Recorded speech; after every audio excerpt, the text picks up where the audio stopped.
continuando con esos antecedentes históricos de los cuales hablábamos hace un momento,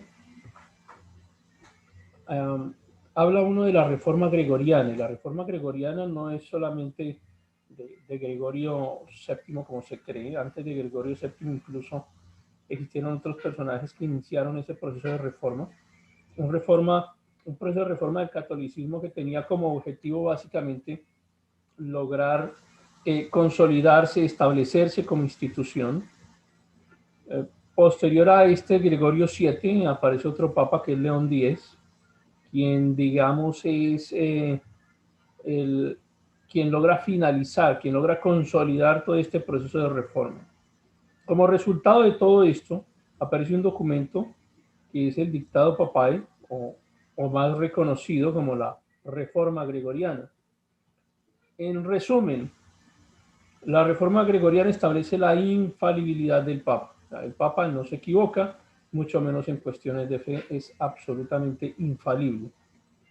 La autoridad del Papa le permite a él no solamente nombrar y reconocer a alguien como rey o como emperador, sino que tiene la facultad para excomulgar a esos emperadores y para quitarlos del poder cuando este Papa lo considere necesario. Es decir, se están atribuyendo unas facultades pues que antes no tenían, pero entendiendo ellos que necesitaban constituirse como un imperio permanente, como un imperio que se consolidara no solamente en las regiones, sino a través del tiempo, pues qué mejor que darse la autoridad de nombrar reyes, o sea, que fuera el catolicismo quien reconociera oficialmente a un rey, pero también quien oficialmente desconociera a un rey o a un emperador.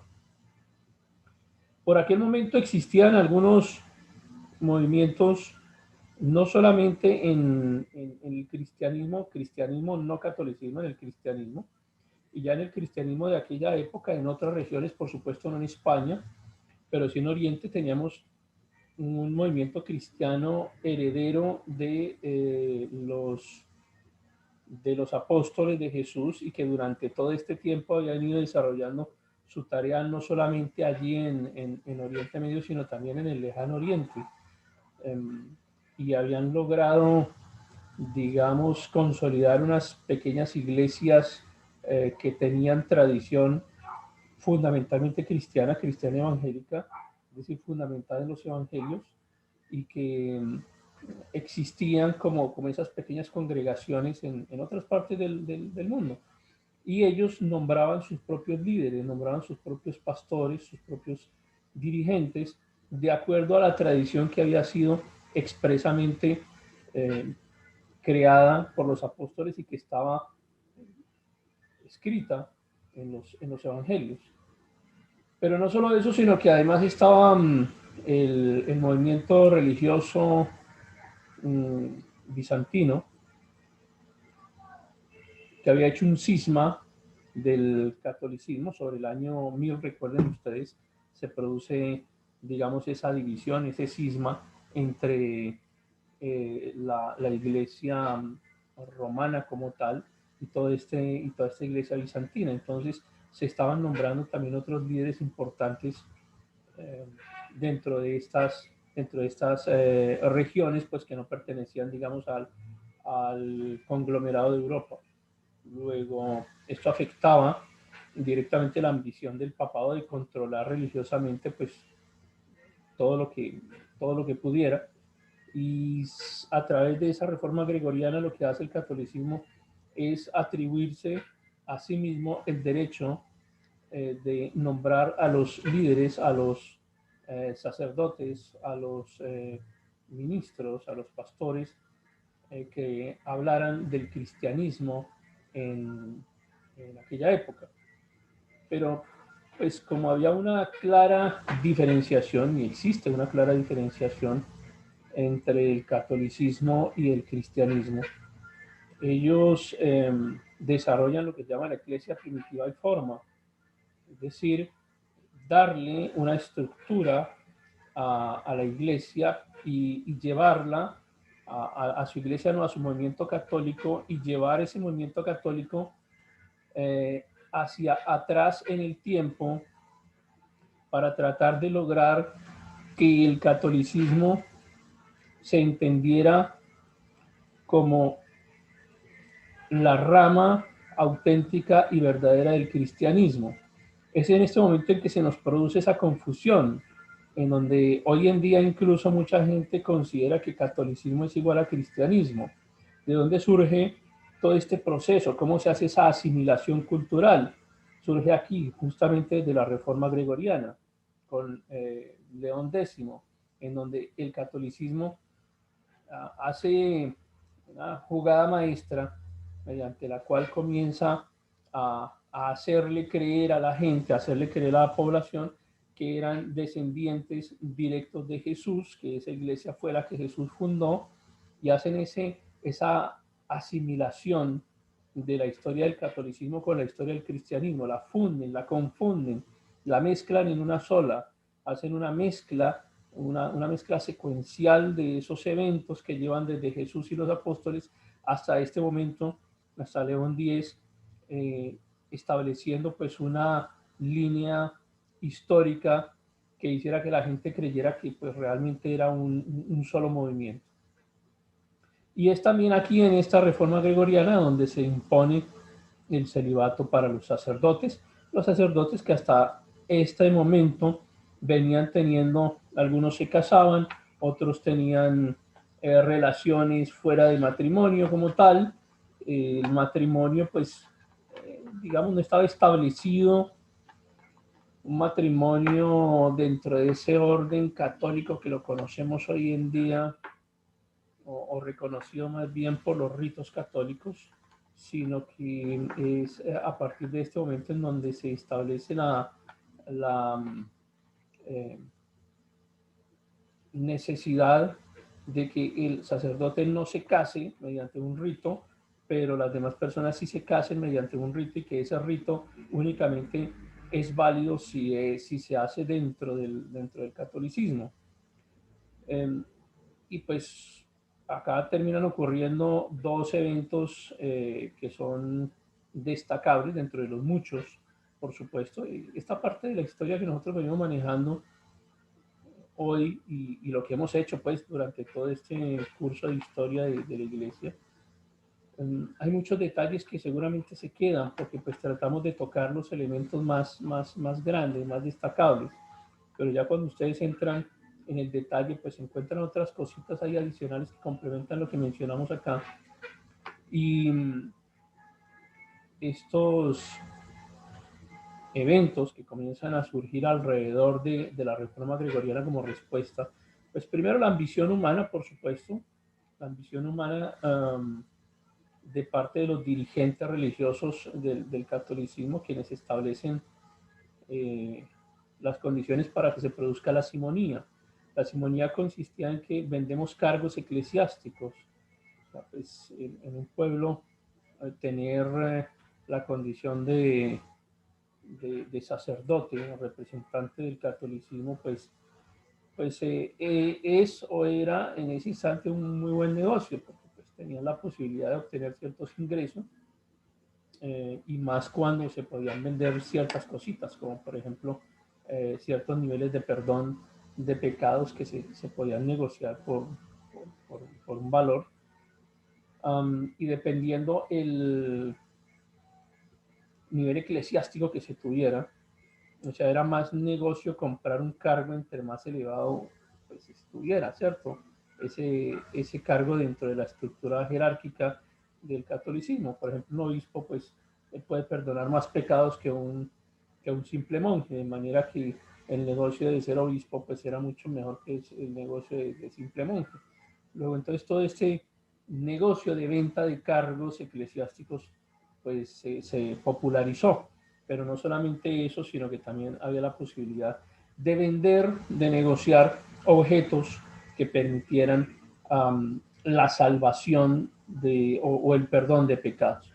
Y allí surge también ese concepto de que a través de los muñequitos, de las figuras, de los dibujos, de las pinturas, pues se obtiene, como son representativos de figuras sagradas, se utiliza este concepto para eh, lograr que la gente pues los compre y obtengan un beneficio espiritual. La gente entonces obtenía su beneficio espiritual, entre comillas, por supuesto, porque pues, la imagen no le iba a perdonar los pecados, pero al fin y al cabo los cargos eclesiásticos sí obtenían el dinero, los recursos suficientes.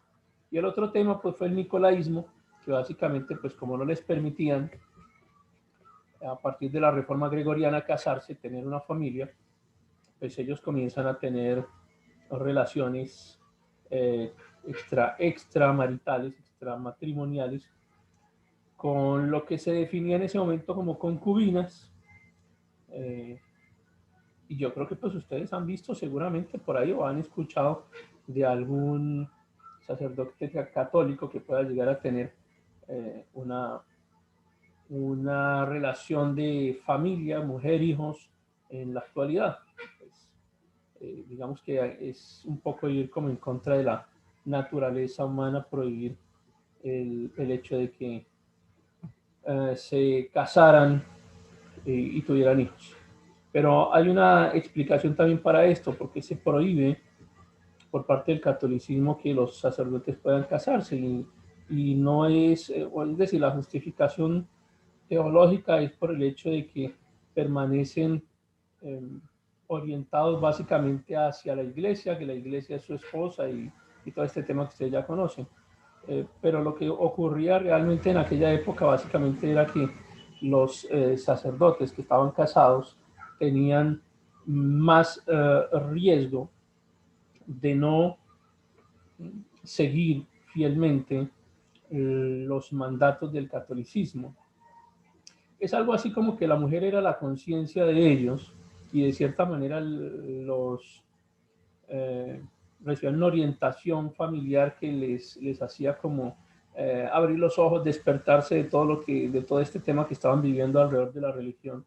En el momento en que se les prohíbe la familia, se les aísla, se les introduce en templos, eh, ya queda pues un condicionamiento de comportamiento que es mucho más fácil de controlar. Y más aún cuando se establece como un dogma espiritual, con un mandato espiritual fundamentado en X pasajes bíblicos distorsionados que les prohíben a los sacerdotes pues tener el contacto familiar. De manera que, tal y como habíamos mencionado en el video anterior, se establece la necesidad de crear una causa común o un enemigo común. Urbano II fue un personaje, decía hace un momento, muy político, muy hábil. Um, Parecía como uno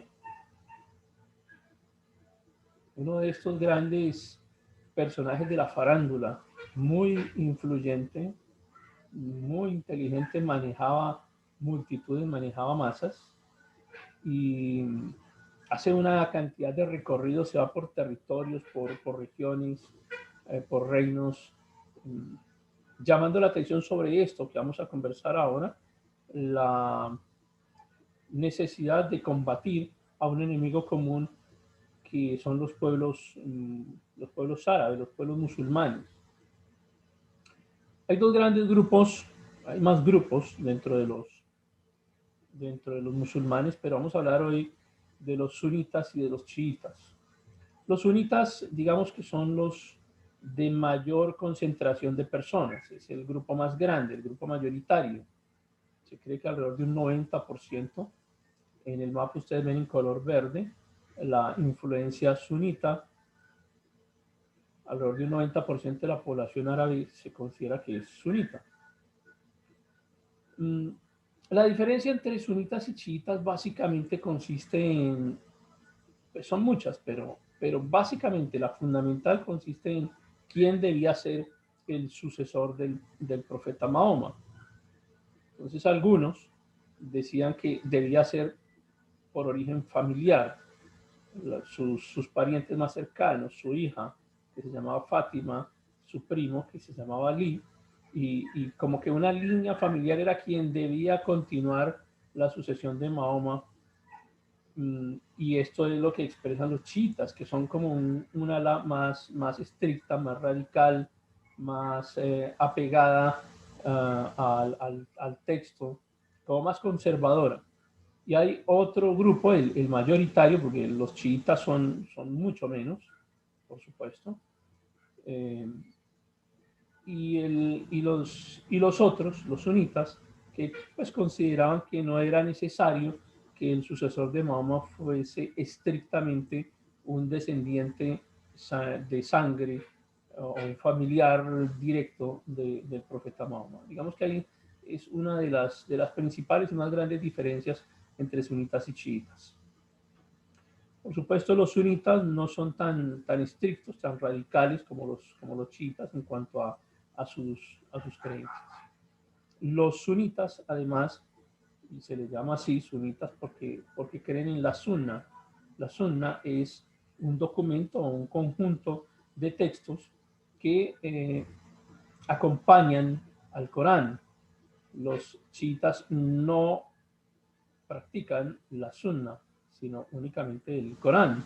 Y hay unas mezclas, unas variaciones allí entre ellos, como unos matices, tonos de grises, si se quiere, entre unos y otros, pero digamos en términos generales, básicamente es la diferencia. Entonces los sunitas sí utilizan la sunna, que son unos documentos atribuidos también al profeta Mahoma y que, digamos, agrupan una cantidad de normas adicionales que no están contempladas dentro del Corán.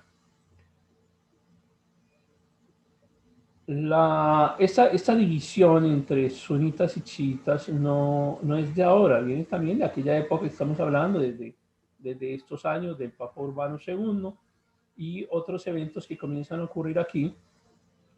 La necesidad que tenían algunos de ellos, especialmente los sunitas, de entablar un modelo de expansión en contra de los otros grupos árabes. Grupos árabes hay muchos, y algunos de ellos, unos que son los antecesores directos de los turcos, los selyúcidas. Los selyúcidas se convirtieron en ese momento en un pueblo mercenario. Por eso se les conoce así como los mercenarios selyúcidas. Fueron importantes porque, digamos, en cierta parte ayudaban a Europa eh, luchando en contra de los invasores mongoles. Ya estamos hablando de una época en la que los mongoles estaban en pleno proceso, en pleno auge allá en expansión. Pero acá nos interesa básicamente en que estos mercenarios selyúcidas comenzaron a defender el mundo islámico en contra de las cruzadas de Europa. Ahora vamos a ver cómo ocurre todo esto. Pero también se encargaron de atacar al Imperio Bizantino. El Imperio Bizantino estaba también en pleno auge. ¿Recuerdan ustedes la caída del Imperio Romano de Occidente y queda aún en pie el Imperio Romano de Oriente, con un modelo religioso que era diferente al que se tenía en Europa en esta época de las cruzadas? Los sunitas terminan perdiendo, de alguna forma, a pesar de ser mayoría, terminan perdiendo ese control político, el control militar, y lo asumen los chiitas. Los chiitas comienzan a atacar a los otros grupos árabes y comienzan desde Egipto. En Egipto fundan esta belleza de ciudad que tenemos ahí en el fondo, de la ciudad del Cairo. Ellos fundan el Cairo y comienzan a ejercer un control sobre rutas de comercio, rutas de paso. Hay una ruta muy importante que es la ruta que va desde Egipto y que lleva hasta Siria. Pero en la mitad de esa ruta, de Egipto a Siria, pues hay muchas ciudades, pero entre ellas está Jerusalén. Por eso un poquito la canción del comienzo ahora del video tenía que ver con Jerusalén, porque Jerusalén es el centro de todo este problema que vamos a ver en la noche de hoy. Jerusalén suma los intereses del cristianismo, los intereses del catolicismo, los intereses de los árabes, los intereses de los bizantinos, los intereses de los israelitas. Entonces, Jerusalén es una ciudad que es demasiado importante para la estabilidad geopolítica, no solamente de la región, sino del mundo. De manera que al tener un control de la ruta que va desde Egipto hasta Siria, los chiitas pues prácticamente estaban controlando todo lo que ocurría allá en Jerusalén. Y ya había la necesidad de parte de muchas personas de hacer estas peregrinaciones muy famosas. Se hacen hoy también peregrinaciones en los países, dentro de los países, aquí en Colombia se hacen peregrinaciones, en muchos países latinoamericanos se hacen peregrinaciones a ciertos lugares que se consideran sagrados. Bueno, en el mundo de aquella época habían varios lugares sagrados también. Ahora los vamos a mencionar. Dentro de todo este marco que estamos mencionando acá, existían inicialmente los califas. Los califas eran los gobernantes de los territorios árabes de aquella época. Pero comienzan a aparecer otros personajes que, digamos, realmente ejercen el poder, que son los sultanes. De hecho, sultán significa eso, el que ejerce el poder. Es algo así como lo que estaba ocurriendo también en Francia con los reyes y con los mayordomos del palacio. Quien termina ejerciendo el poder era el mayordomo. Bueno, aquí en el pueblo árabe sucede algo similar. Tenemos a los califas, que pues en términos prácticos era quien debía ejercer el poder, pero realmente le estaban ejerciendo los sultanes. Y estos sultanes posteriormente terminan ejerciendo realmente el poder, o sea, asumen las atribuciones de soberano de los territorios. Luego esto significa que ellos estaban realmente en unas guerras internas, unas guerras intestinas muy fuertes, no solamente entre sunitas y chiitas, sino que internamente cada grupo pues estaba intentando dominar al otro. De manera que cuando llegan los cruzados, ellos piensan que los que están viniendo son los bizantinos y pues que es un ataque de bizantinos con quienes además estaban peleando hace mucho tiempo y ocurre que si atacan a cierto grupo, pues este sultán no va a salir a defenderlos porque pues probablemente se va a beneficiar. Tal vez ese otro grupo salga debilitado y luego sea más fácil conquistarlo. Es una idea que ellos tienen inicialmente porque es que cuando los atacan los cruzados, ellos no tienen ni idea quién los está atacando, no saben de dónde viene esta gente. Inicialmente piensan que son bizantinos. En pantalla tienen a Solimán I, uno de los más importantes, de los más grandes sultanes de aquella época. Luego mencionaremos otros. Dentro de estos lugares de peregrinación, básicamente encontramos a Santiago de Compostela, que está en España, a Jerusalén y a Roma. El centro de todo esto, Roma. Pero por supuesto, les llamo la atención sobre Santiago de Compostela, que no es muy conocido para algunos. Por supuesto, son más conocidas las peregrinaciones a Roma y las peregrinaciones a Jerusalén. Las de Santiago de Compostela porque existe la creencia de que allí se dio sepultura al apóstol Santiago, por eso era un lugar importante para el catolicismo de aquel tiempo, no tanto para el cristianismo, pero sí para el catolicismo. Consideraba que la ruta de Santiago de Compostela era una ruta importante pues para recorrerla en vida. En vida debería uno, según ellos, haber recorrido, haber llegado, haber conocido Roma, haber conocido Jerusalén o Santiago de Compostela. Pero acá pues la reina del problema era Jerusalén. Porque en Jerusalén por supuesto que estaban los lugares sagrados. Y el lugar más sagrado de Jerusalén, por supuesto, el Santo Sepulcro. Luego, el ataque al Santo Sepulcro por parte de los árabes fue considerado una ofensa directa eh, para el catolicismo. El cristianismo no anda pendiente tanto de esas cosas porque pues el cristiano no anda adorando lugares. Andaban en otra película, una tumba es una tumba y el cristiano no le pone tanto cuidado a ese tema. Pero el catolicismo pues andaba muy sentido con el hecho de que estuvieran los árabes atacando los lugares que ellos consideraban que eran importantes. No solo eso, sino que además en este escenario, en este espacio en donde había sido construido el templo de Salomón, ahora se estaba levantando el domo de la roca, una mezquita que es fundamental para la creencia musulmana, una construcción que fue hecha alrededor del 690 al 692 y está levantada allí en el lugar donde se construyó pues, el segundo templo judío. Este domo colapsó sobre el año 1015 y luego lo reconstruyeron alrededor del 2000, del 1022 al 1023. Colapsó en el 1015. Recuerdan ustedes que en este sitio se encontraba el templo, el segundo, donde se levantó el segundo templo, destruido por los romanos sobre el año 70, ¿no? Bien, aquí tienen entonces una de las rutas controladas por los pueblos árabes. Observen ustedes cómo se inicia en Egipto y la idea es que llegaba hasta Damasco, pero en el paso de esa ruta está, por supuesto, la ciudad de Jerusalén.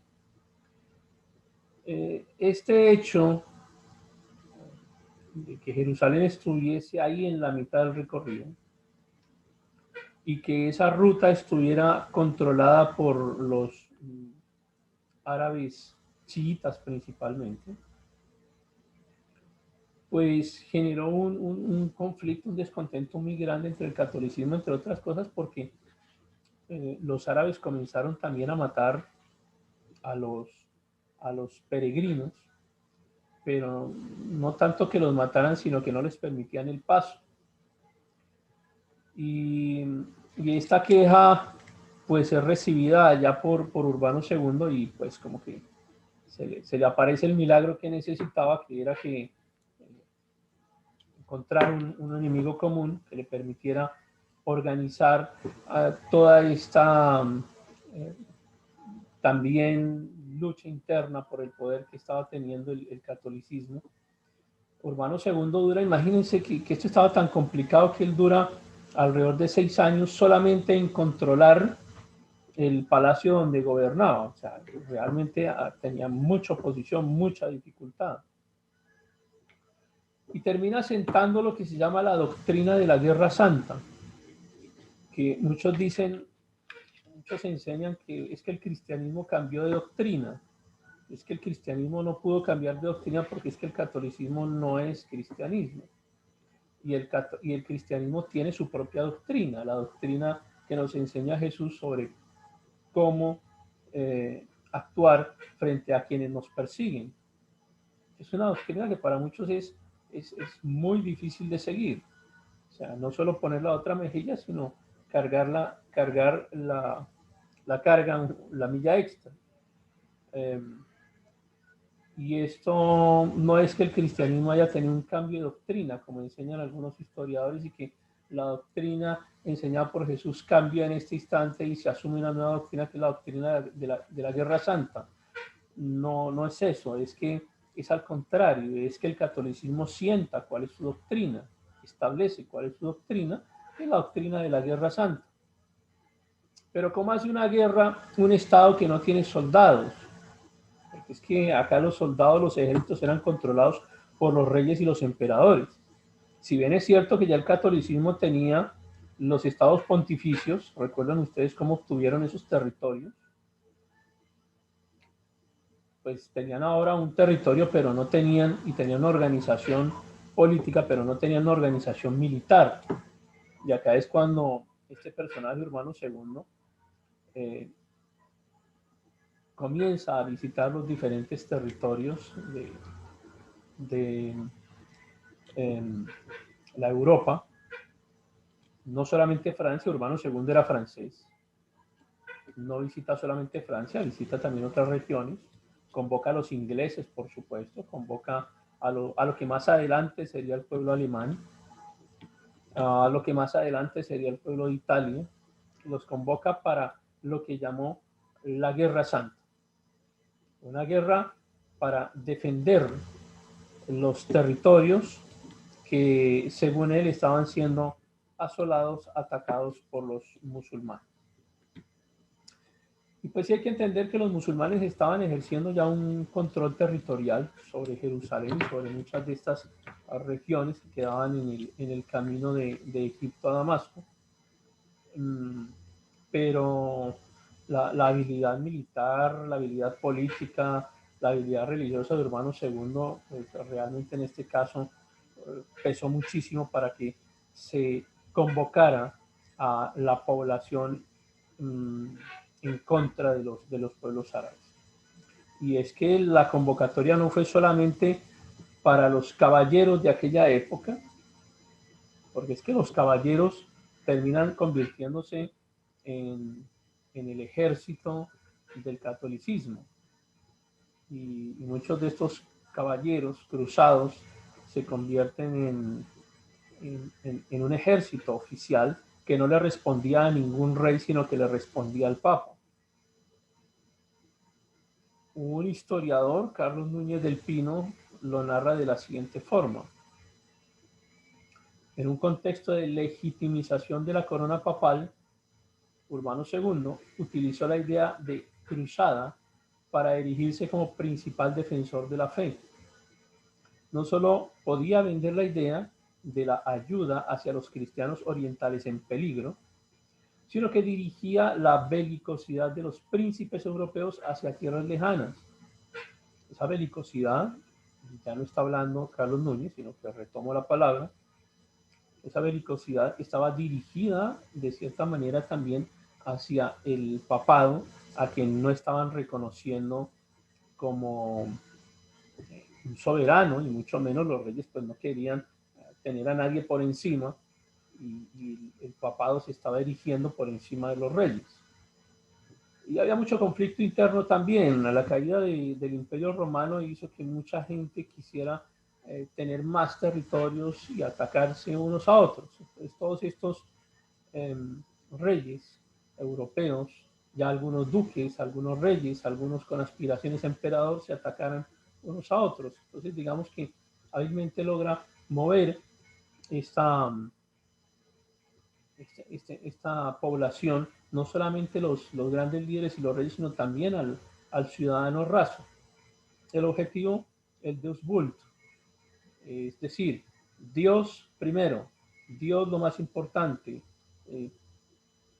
Tenemos que dejar de atacarnos entre nosotros porque tenemos un objetivo común, y el objetivo común es que Dios nos está llamando, y nos está llamando a una guerra santa en contra de los herejes, de los bárbaros, en contra de quienes están apoderándose de los lugares sagrados. Fíjense cómo logra hábilmente ponerse por encima de todos los reyes, ponerse por encima de los gobiernos, ponerse por encima de la población. Y Urbano II convoca no solamente a soldados, a reyes, sino convoca al pueblo raso, al obrero, al campesino. Los convoca a todos, y es ahí cuando decimos que a la cruzada no salen solamente los militares, sino que sale la gente que abandona sus casas, que se va con sus vacas, con sus perros, con sus gatos, con sus gallinas, con sus hijos, y se van todos en montonera a liberar a la Tierra Santa de la opresión de los pueblos árabes. Y esta gente no tiene ni idea dónde queda Jerusalén. Y Jerusalén, desde Francia, llegar a Jerusalén, eso está bien lejos, eso es atravesar medio mundo. Y no teníamos sistemas de transportes como los que tenemos hoy en día. Ustedes se imaginan cómo era llegar a esos lugares en una peregrinación militar. Y esta organización pues hacía que adelante se fuera el pueblo, se fuera el vulgo, se fuera la masa de la población, esa que no tenía entrenamiento militar, esa que no tenía una capacidad de combate, que no tenía armamentos, que no tenía estructura militar como tal. Y detrás de ellos comenzaron a aparecer estos soldados, recuerdan ustedes, surgidos por allá desde la época de los carolingios con Carlos Martel, cuando Carlos Martel se inventa los caballeros, este grupo de gente, de soldados que no tenían nada que hacer y que se la pasaban era participando en torneos Bueno, ahora encuentran un objetivo común que es ir a pelear en nombre de Dios, en nombre del Papa Urbano II. Y bueno, eh, tenían ya una mejor formación militar, una mejor estructura. La primera, hay 8 cruzadas en total. Las, digamos, las fundamentales, las más importantes, pues son la primera y la tercera. La segunda cruzada es un espanto de masacre que ocurre allí, bueno, nadie se pone de acuerdo. Hay una cruzada también de la cual hablaremos después, que es la cruzada de los niños, donde después de haber perdido en otra, se les ocurre la genialidad de que lo que hay es que llevar a los niños porque Dios va a respaldar a los niños y los niños no perecerán, y terminan en unas masacres de niños y una cantidad de niños presos, otros llevados como esclavos y muchísimos muertos. Estos son los grandes inventos del catolicismo, reclutando a los menores para la guerra. Eso no crean que es nuevo. Esto viene desde aquella época y antes también.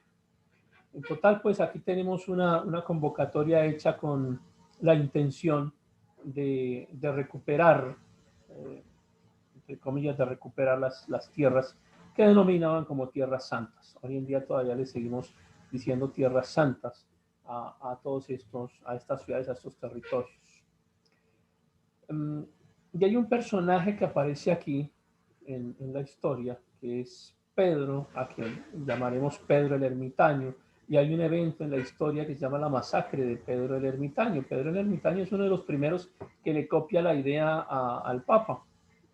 Comienza a predicar que vamos a ir a liberar las tierras, y él hace como su propia iniciativa privada, y es el primero que se vaya adelante a matar árabes. Sobre el año 1906 inicia 1096 inicia su propia marcha, pero por supuesto que allá al otro lado lo estaban esperando los otomanos selyúcidas, que además eran expertos en batalla, y por supuesto que el grupo que iba con Pedro el Ermitaño, que era un grupo de alrededor de unas 3000 personas, que más adelante fue creciendo porque por el camino comenzaron a recoger gente. Total, allá llegan casi unos 20.000 cuando llegan a, a las proximidades de Jerusalén. Es derrotado, Pedro es derrotado, se devuelve para Constantinopla y solicita ayuda a Urbano II y a toda esta gente que se estaba ya organizando para marchar en la cruzada. Y la gente como que se anima, entonces se van los caballeros, los cruzados.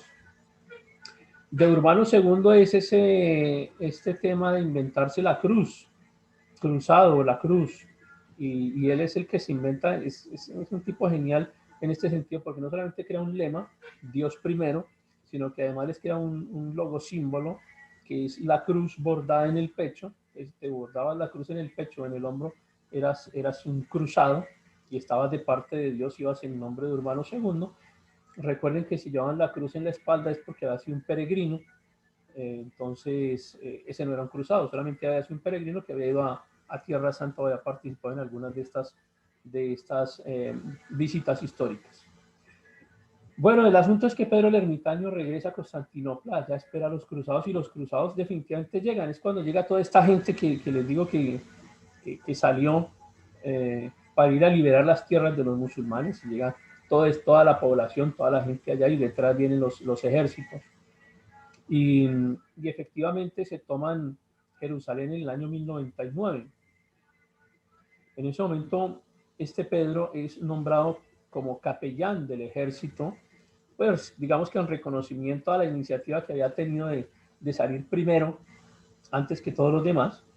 Entonces el personaje se inspira, se para allá en el Monte de los Olivos. Imagínense pues qué discurso va a dar si está en el Monte de los Olivos, que todos reconocemos hoy en día la importancia del lugar por las enseñanzas que daba Jesús ahí en ese sitio. Entonces él también se para allá en el Monte de los Olivos con toda la representación que eso puede llegar a tener en el imaginario popular, y le exige, le ordena a los soldados que tienen que entrar a la ciudad, que tienen que saquear la ciudad, que tienen que matar a todo el que se les atraviese, esté armado o desarmado, ya sean musulmanes, pero por supuesto que hayan cristianos también allí, cristianos, habían musulmanes, habían judíos, y aquí no importa si eran mujeres, si eran niños, si fuera lo que fuera. A cambio, ¿qué iban a recibir? A cambio, iban derechito para el paraíso. Si tú entrabas allá a Jerusalén y matabas a todo lo que no fuera en nombre de Urbano II, enseguida te ibas derecho para el cielo, te ibas para el paraíso con pase de primera clase. De manera que esta gente entra de una forma salvaje, aterradora, a, a la ciudad y matan a todo lo que se les atraviesa también. Mataban a lo que se moviera y a lo que no se moviera. Una cosa absolutamente espantosa lo que ocurre allí. Pero no solo eso, sino que era ese termina siendo el comportamiento de los cruzados. Ellos a veces llegaban a alguna ciudad y les prometían que si les permitían ingresar, pues les iban a respetar la vida. Esta gente no respetaba las normas de la guerra. La guerra también tenía normas y para esta gente no existía. Y entonces los dejaban entrar a las ciudades y cuando estaban dentro de las ciudades mataban a todo el mundo. Una salvajada absoluta lo que hacían los cruzados. Entendemos ese concepto como el concepto de la política de tierra arrasada. Hay un evento también en el cual llegando a una ciudad, pues imagínense ustedes esa cantidad de gente, o sea, los cruzados no eran un ejército como tal solamente, sino una cantidad de gente que iba acompañando a los ejércitos de caballeros. Y ustedes imagínense esta visión, ¿no?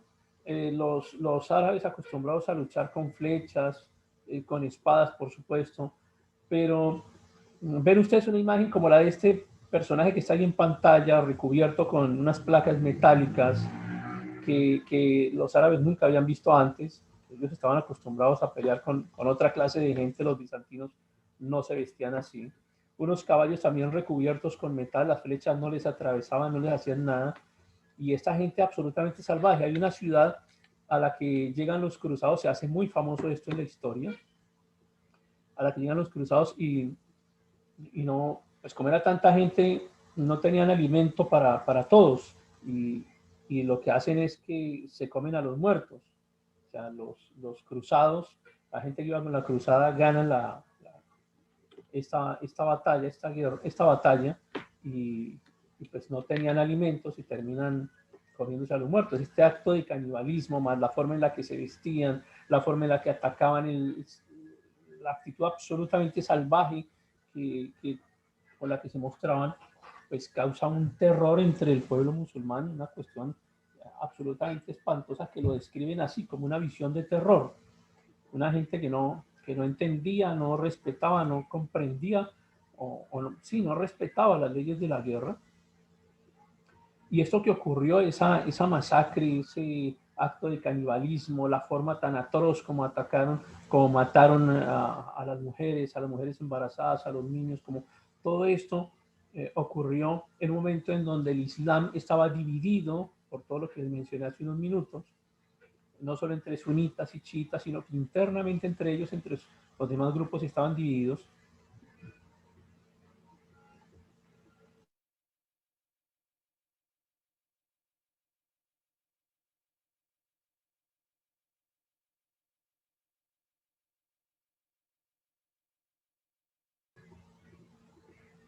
Seguimos. Estaban divididos y logran derrotarlos fácilmente. Y no es que los musulmanes o los ejércitos árabes fueran inferiores, pues sí, tenían una inferioridad en cuanto a esta tecnología que estaban utilizando los cruzados, las tecnologías de armadura y las formas de combate, pero, pero realmente es eso, que los encuentran divididos y los arrasan fácilmente. Este es un texto también de un historiador británico, dice, resumiendo lo que cuenta uno de los personajes, una de las personas que estuvo presente allí durante el evento este que les cuento del canibalismo.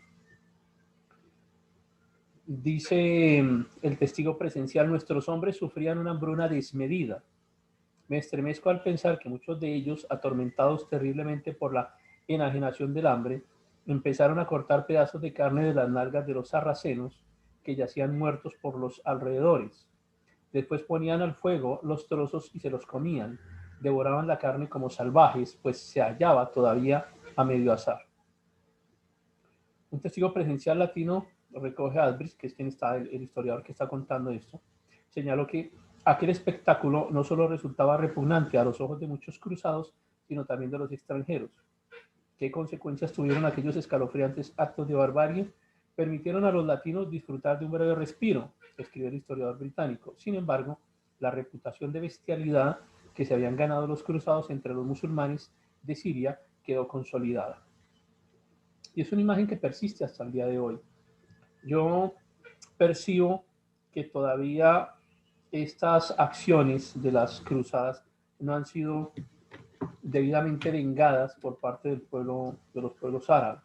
Yo no estoy diciendo que tengan intenciones de venganza, pero sí creo que en la memoria de los árabes existe todavía el, el recuerdo de estos actos muy atroces, muy salvajes de parte del catolicismo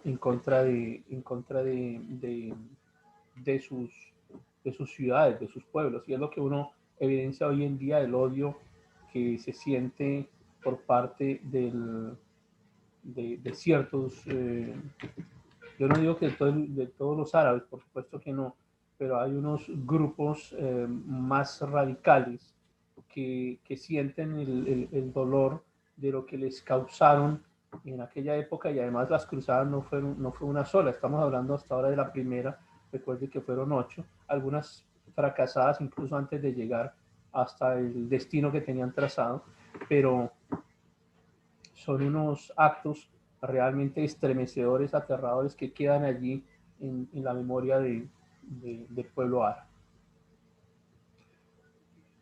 Entonces, como resultado de todo esto que está ocurriendo, de las atrocidades que estaban ocurriendo en nombre del catolicismo y de Urbano II y en nombre de la recuperación de las tierras santas, nace lo que conocemos como la yihad islámica, que es una, ya los árabes se dan cuenta que no están peleando contra los bizantinos, que no son sus enemigos de siempre, que esta gente viene de otro lado, que viene de muy lejos y que son otro tipo de personas que tienen un nivel de maldad absoluto, y comienzan a unirse en torno a un objetivo común, que es defenderse para su propia subsistencia, porque los estaban acabando. Y se convoca a lo que se llama la Guerra Santa Islámica, la yihad islámica, en contra de la yihad católica.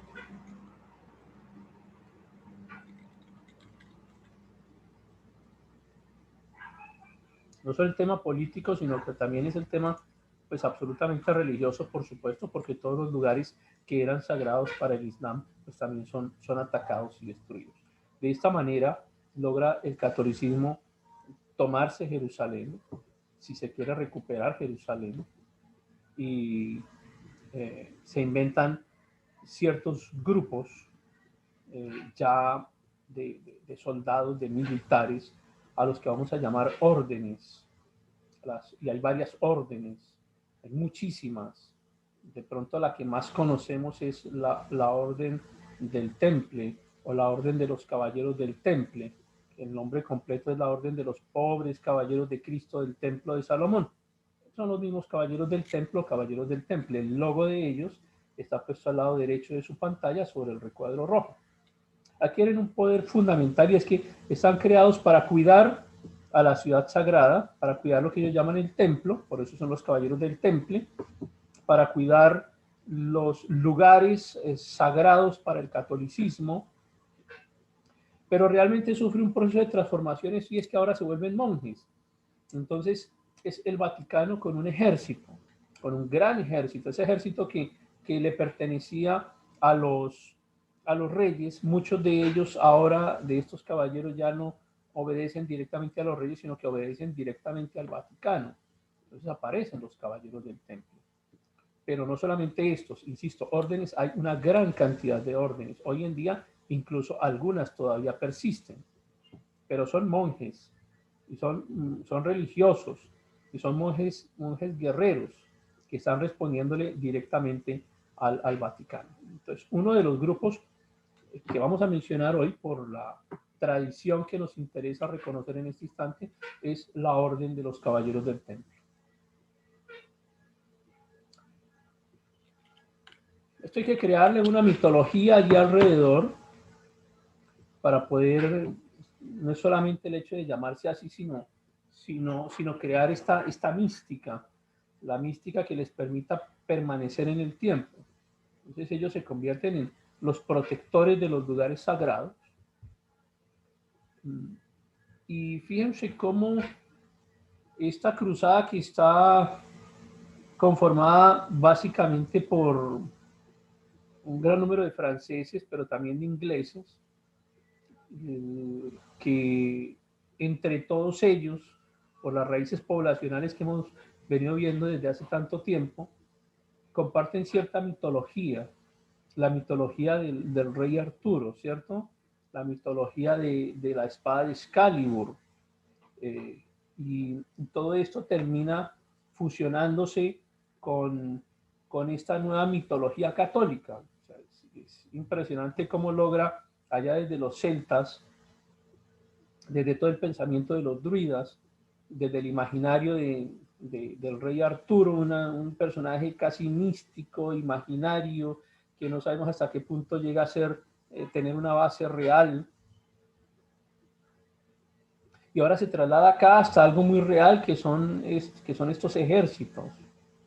Entonces ellos recuperan ese mito del rey Arturo con el fin de legitimarse y de tener unos símbolos que les permitan compartir y unirse en torno, alrededor de esos símbolos, como la figura del rey Arturo, como la figura de Excalibur, y algunos hablarán de la espada de Excalibur y otros hablarán de la espada de los macabeos. Lo cierto es que ellos tienen la espada y tienen el mito y una cantidad de cosas que vamos a ver enseguida. Como esta, por ejemplo, y es que aparecen estas creencias míticas, no solamente de Excalibur y de la espada de los macabeos, sino ellos crean el imaginario también de que tienen son protectores del Santo Grial. La historia del Santo Grial tiene varias versiones. Digamos que la más conocida, depende de dónde estemos, si estamos en Francia, en Inglaterra, pero digamos que lo más conocido es que el Santo Grial es de una parte de esa copa que utilizó Jesús en la última cena, y que más adelante en esa misma copa se recogen algunas gotas de la sangre de Jesús cuando estaba en la cruz. Hay una versión inglesa en la que también entra la lanza que atravesó a Jesús, y que dice esa versión que las gotas que quedaron allí en la punta de la lanza, que más adelante será utilizada también por otro mito inglés, pero partes de esas gotas de la sangre fueron vertidas sobre el cáliz o la copa del Santo Grial, y que le concedió al Santo Grial unas características no solamente como símbolo religioso, sino la posibilidad de que quien bebiera de esa copa se sanara de sus enfermedades e incluso en algunos casos reviviera. Luego entonces se crea esa mística de que los caballeros del templo son muy poderosos porque conocen el verdadero secreto del Grial, tienen el Grial en su poder, tienen a Excalibur o tienen la espada de los macabeos, depende de la versión que tú estés estudiando, y eso los hace muy poderosos, y realmente se vuelven muy poderosos. Es un ejército que controla territorios, que controla castillos, y se vuelven muy ricos, o sea, financieramente, económicamente, adquieren muchísima preponderancia. Otra versión indica que el Grial no es solamente la copa, sino que representa a una persona. Pero les traje textualmente aparte, para ver cómo entra aquí a jugar también José de Arimatea, que ya lo hemos mencionado cuando estuvimos estudiando sobre Inglaterra, lo mencionamos, pero entonces se los quiero volver a traer acá para que lo recuerden. En la actualidad el Santo Grial es considerado habitualmente la copa de la que habría bebido Jesús en la última cena. Según la Biblia, Jesús compartió una última comida con sus discípulos poco antes de ser detenido, juzgado y condenado a muerte. Cuenta la leyenda, es una leyenda que venía de allá de esta época de los caballeros del templo, que uno de los seguidores de Jesús, José de Arimatea, utilizó esa misma copa para recoger algunas gotas de sangre de Cristo durante la crucifixión, confiriendo de este modo al cáliz un poder divino. Quienes bebían de él, según se decía, sanaban de todas las enfermedades, pudiendo incluso alcanzar la inmortalidad. Dentro de la mitología de los ingleses, también recuerden que hay un personaje que nunca puede morir y que hace parte de esa creencia popular que mantienen. Pero también existe otra versión que es la de creer el grial como una representación del linaje de Jesús. Y Jesús realmente se casó con María Magdalena, y varias de las personas que son llamadas María en los textos bíblicos, pues realmente se referían a una sola mujer, según esta interpretación, se refiere a una sola mujer, que era esta María Magdalena. Hay otros que llegan un poco más lejos y atreven a mencionar que María, la madre de Jesús, no era realmente la madre de Jesús, sino era María Magdalena, que los textos la eh, cubren con el hecho de que era la mamá de Jesús, pero que realmente no es. Bueno, en fin, son muchas las, digamos, con el tiempo las variaciones de la historia que ha tenido este concepto del grial, que llegan hasta nuestros días y que ha incluso para la creación de algunas películas y libros adicionales. Pero los caballeros del templo no eran los únicos que existían. Perdón un segundo, apago aquí el micrófono que tiene un retorno por ahí. Estaban también otras órdenes, les he venido mencionando, hay muchas órdenes que existen hoy en día. Otra de las que fue muy reconocida en esta época de las cruzadas eran los caballeros del crack, o el crack de los templarios le llamaban, o el crack de los caballeros, recibe muchos nombres. Estamos refiriéndonos a este lugar que encuentra allí, este castillo. Un lugar que se convirtió en fortaleza de un grupo de templarios. No solamente estaban los caballeros del templo, ahora templarios se ha vuelto como una palabra como para todos los caballeros. Estos eran otros caballeros diferentes a los templarios, pero se les llamaba así, los caballeros del crack. También se les llama los caballeros hospitalarios. Ellos terminaron con un poder económico grande, con un poder militar grande, les insisto, y se apropiaron de ciertas construcciones. En este caso, estamos hablando de los caballeros del crack, alcanzaron a controlar 7 castillos. Este es un castillo que está situado en lo que actualmente es Siria, que fue el sitio base de lo que se conocieron como los caballeros hospitalarios. También se les conoce como caballeros del crack o caballeros hospitalarios. La orden en sí se llamaba la Orden del Hospital de San Juan de Jerusalén. El símbolo de ellos está al lado derecho de su pantalla. Ellos actualmente existen todavía. Su oficina, su oficina de representación actualmente está en Roma, en un lugar que se llama el Palacio Magistral. El Palacio Magistral queda ahí, en el Monte Aventino. Recuerdan ustedes cuando hablamos de Roma, hablamos de la ciudad fundada sobre 7 montes. Bueno, en el Monte Aventino está la sede de los caballeros del crack, que son los caballos de la orden de los hospitalarios. Hospitalarios porque cumplían 2 funciones.